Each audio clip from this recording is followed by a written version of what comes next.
మీకు non veg అంటే ఇష్టమా? ముక్కలేనిదే ముద్ద దిగట్లేదా? అయితే ఈ వార్త మీకోసమే. ఎంతోమందికి నాన్ వెజ్ అంటే చాలా ఇష్టం. అండ్ వీక్లో 7 days నాన్ వెజ్ పెట్టినా సరే ఎలాంటి బోరు లేకుండా చాలా ఇష్టంగా తింటూ ఉంటారు.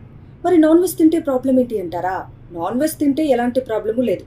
చికెన్, మటన్, ఫిష్ లాంటి నాన్ వెజ్ ఐటమ్స్ తింటే శరీరానికి మంచి పోషకాలు కూడా అందుతాయి. కాకపోతే దాన్నే ఫ్రిడ్జ్లో స్టోర్ చేసి తింటే మాత్రం ఆరోగ్యానికి హానికరం అని చెప్తూ ఉన్నారు డాక్టర్స్. మనలో చాలామంది చికెన్, మటన్, ఫిష్ లాంటి నాన్ వెజ్ ఐటమ్స్ ఏదైనా సరే వండినప్పుడు అది మిగిలిపోతే కనుక దాన్ని వేస్ట్ చేయటం ఎందుకు అని ఫ్రిడ్జ్లో స్టోర్ చేసి నెక్స్ట్ డే వేడి చేసి తింటూ ఉంటారు. అండ్ పిల్లలు కూడా ఈ నాన్ వెజ్ని ఇష్టపడతారు కాబట్టి దాన్ని ఫ్రిడ్జ్లో స్టోర్ చేసి వేడి చేసి పిల్లలకు కూడా పెడుతూ ఉంటారు.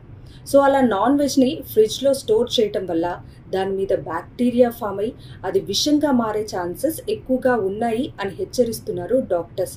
సో ఫ్రెష్గా మాంసం తెచ్చుకొని తింటే పర్వాలేదు, కానీ దాన్ని ఫ్రిడ్జ్లో స్టోర్ చేసి తింటే మాత్రం ఒక్కోసారి ప్రాణాలు కూడా పోవచ్చు అని హెచ్చరిస్తున్నారు డాక్టర్స్. So be careful.